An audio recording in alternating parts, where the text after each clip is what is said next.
Sveiki, mėlyjei. Čia Prižės televizija, Kazimieras Juraitis jūsų šitoj televizijoje. Čia mūsų visų televizija, o mūsų todėl, kad jūs pastoviai išlaikot savo pinigais, pasiūlymais, pageidavimais, kritiką, o mes realizuojam tų jūsų visą dalyką. Ir taip mes plečiamės ir dauginamės. O šiandien perskaitysiu Vilniaus miesto savivaldybės administracijos direktoriaus pavaduotojo įsakymą dėl organizuojamo mitingo. Tai yra 20 metų birželio, čia data tai jų šito įsakymo Vilnius, tai yra vakarykštė data. Vadovaudamasis Lietuvos Respublikos susirinkimų įstatymų 7 straipsnio 3 dalim ir Vilniaus miesto savivaldybės administracijos direktoriaus tokio įsakymo šitokio ten dalim, dėl Vilniaus miesto savivaldybės administracijos direktoriaus pavaduotojo Domo Bužinsko įgaliojimo 1,7 papunkčių. Pirmas, suderinau Kazimiero Juraičio 20 metų birželio 17 dienos 12-15 valandomis šalia Lietuvos Respublikos Seimo pastato organizuojamo mitingo ir važiavimo automobilių kolona aplink Lietuvos Respublikos Seimą pastatą. Tumėno, Gynėjų gatvėm, Gedimino prospektu ir Goštauto gatve laiką, vietą ir formą. Susirinkime dalyvaus nedaugiau kaip 100 žmonių. Antra, įpareigoju organizatorius. 2.1. Užtikrint, kad mitingo dalyviai nepažeistų viešosios tvarkos ir laikytųsi Lietuvos Respublikos susirinkimų įstatymų, kitų teisės aktų reikalavimų, taip pat vykdytų teisėtus policijos pareigūnų reikalavimus. 2.2. Pasibaigus mitingui per 1 valandą sutvarkyti teritoriją, surinkti ir išvežti šiukšles ir atlyginti tretiesiem asmenim visus galimus materialinius, nematerialinius nuostolių žalas, kurie gali būti padaryti susirinkimo metu ar dėl nelaimingų atsitikimų. 2.3. Užtikrint, kad mitingas vyktų ne arčiau kaip 75 metrai nuo Lietuvos Respublikos Seimo pastato. 2.4. Užtikrint, kad mitingo metu nebūtų kurstoma nesantaika, tautinė, rasinė ir kitokio pobūdžio diskriminacija, nebūtų keliama grėsmė valstybės ar visuomenės saugumui, žmonių sveikatai ir gyvybei ir atliekama kiti ten . 2.5. Užtikrint, kad organizuojant mitingą būtų laikomasi Lietuvos Respubliko vyriausybės, kitų valstybinių institucijų ir savivaldybės administracijos teisės aktų ir rekomendacijų dėl prevencijos priemonių ir kovos su COVID-19 virusu. Šis įsakymas per 1 mėnesį nuo jo įteikimo, čia jau neįdomu, administracijos direktorius pavaduotojas Adomas Bužinskas. Komentarai Kazimiero Juraičio. Administracija įvykdė Lietuvos karalystės karaliaus Kazimiero, civilinis jo pavadinimas Kazimieras Juraitis, pagal Lietuvos Respublikos teisėtvarką, pranešime ir prašymą išdėstytus, suderinti su policija. Dar pakomentuoju, kad vyko derybos dėl raitosios policijos ir įtikino Kazimierą, kad kadangi bus signalai paduodami iš mašinų, automobilių kolonos, tai arkliukai gali išsigąsti. Na taip, tas buvo nenumatyta, jau buvau nenumatęs, kad iš tikrųjų gaila arklių, todėl atšaukiau šitą reikalavimą.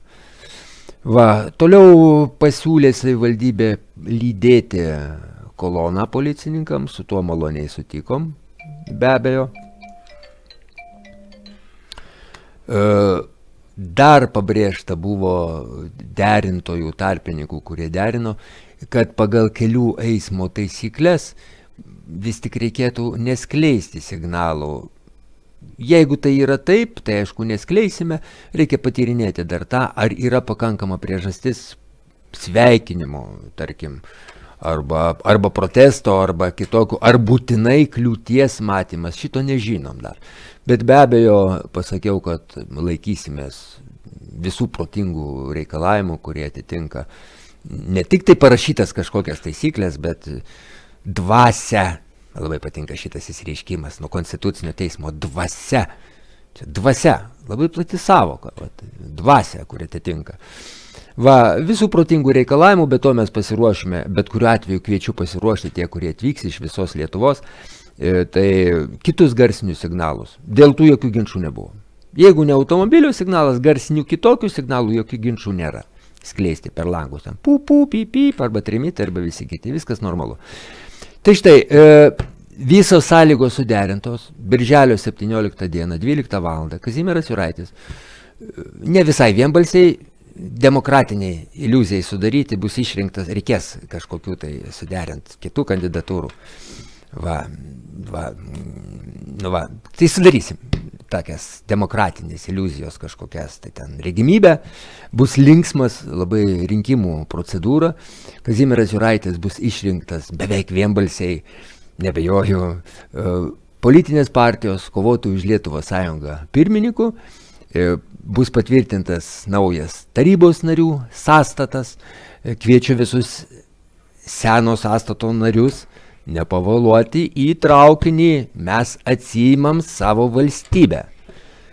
Todėl bet kokie ten sabotažiniai veiksmai, seni tarybos nariai vis tiek bus gerbtini, bet mes padarytim viską, kad jie netrukdytų procesui, kurį kliudimas gali būti vertinimas ir kaip išdavystė.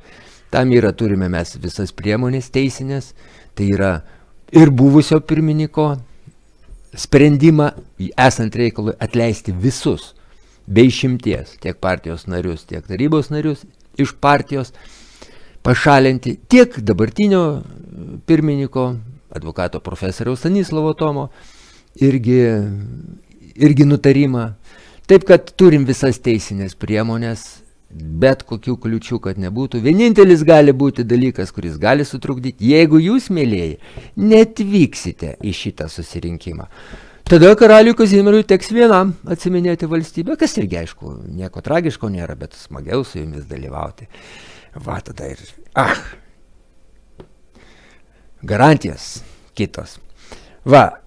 Taigi, viskas kaip ir gerai. Visą laiką išlaikykit gerą nuotaiką. Čia geriausias garantus, sako COVID-19. Gera nuotaika. Vienintelis garantuotas priešnuodis.